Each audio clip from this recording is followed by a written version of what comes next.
Fadil. These are my first words to you.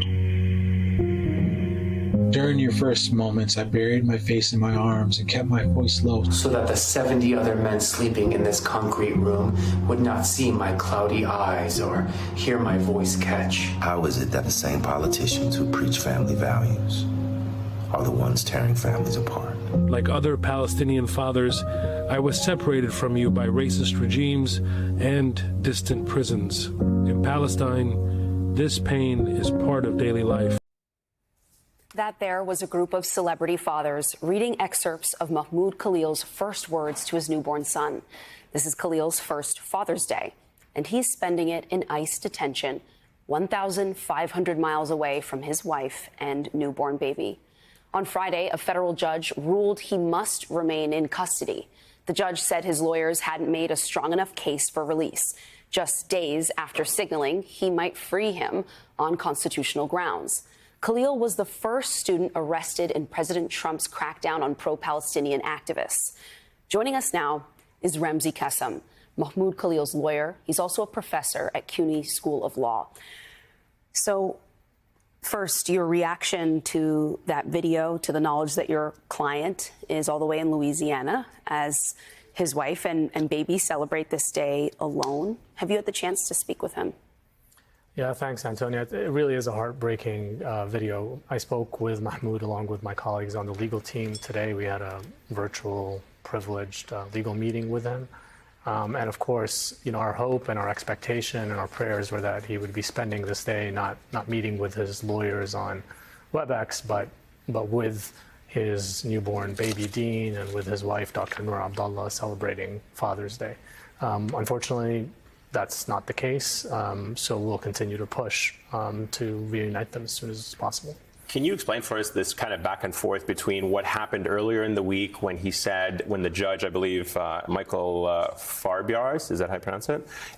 You know, basically ordered Khalil's, said he can't be deported. He ordered that he cannot be deported, so he had to stay. There was some hope that he could be released by Friday. And then by Friday, he said that basically you guys did not make a compelling enough case for him to be released. Am I getting that wrong? And can you explain why the back and forth?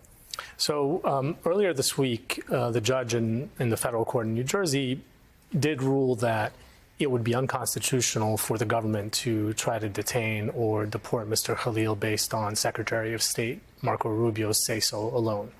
The judge also noted that it would be extraordinarily rare for the government to try to detain him on the second charge in the removal case, which is an allegation that he omitted information from his immigration application, because that virtually never happens, that you would detain somebody based on that sort of charge, let alone a legal permanent resident like Mr. Khalil with a U.S. citizen wife and a U.S. citizen child. And so the judge noted that that would be highly unusual and that his view was he was probably being detained on the Marco Rubio ground, and that because he was holding that ground unconstitutional, the logical conclusion is that Mr. Khalil should be released. Now, the Trump administration came in on Friday and said, well, you know, that highly unusual and extraordinarily rare thing that you mentioned, well, that's exactly what we're doing here. We are detaining him. As much of an outlier as that may be, we are detaining him based on this false allegation, mind you, that he omitted meaningless information from his immigration applications. We've rebutted the allegation, as thin as it is in immigration court, but that's where we are today. And the court has not yet, the federal court has not yet said that it is unconstitutional for them to detain him on the second ground. Our contention is that that's also retaliation. Yeah, and they're saying it's a retroactive sympathy that he had for a terrorist organization, basically, that they didn't declare that when he was applying, that he had these sympathies for a terrorist organization? Not even. They are saying that, that, for example, when he filled out that application, he didn't declare an internship at the United Nations. The reality was that internship was part of his program at Columbia, and he did declare that he was employed at Columbia. And so all of these allegations are really thin. They would never justify detention, let alone detention of a U.S. permanent resident. Our contention is that that is also retaliation for his exercise of his First Amendment rights to speak in defense of Palestinian human rights, which is something he frankly should be commended for, but certainly should not be detained and separated from his family for. So what happens next in his case? So at this point, we are studying all of the available legal options. We intend to pursue them as aggressively as we've been pursuing the other options, whether that's before the district court judge in New Jersey, the Court of Appeals on the federal side, or the immigration court.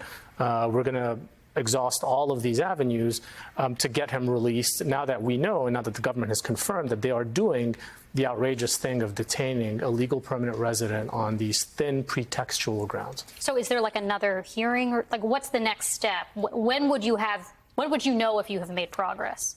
We're going to be making filings on all of these avenues without sort of getting into legal strategy. When there might be a next hearing will, of course, be up to Judge Farbiarz in New Jersey or the Court of Appeals or the Immigration Court in Louisiana. At this point, is it your view that they're just making an example out of him? That's been the case from the beginning, frankly. But other students have made it out. So that's right. Are they focused on him as a symbol specifically? Well, I think they were focused on all of these students and trying to make examples out of all of them. As you pointed out, Antonia, other students have gone out through the courts, so it's backfiring on the Trump administration. And of course, even the detention of Mr. Khalil is backfiring on the Trump administration because he is not deterred. He continues to fight, and he will speak out once released. Thank you so much for joining us again. I'm sure we're going to talk to you about all of this in the days and weeks to come. Thank you, Ramzi Kassem.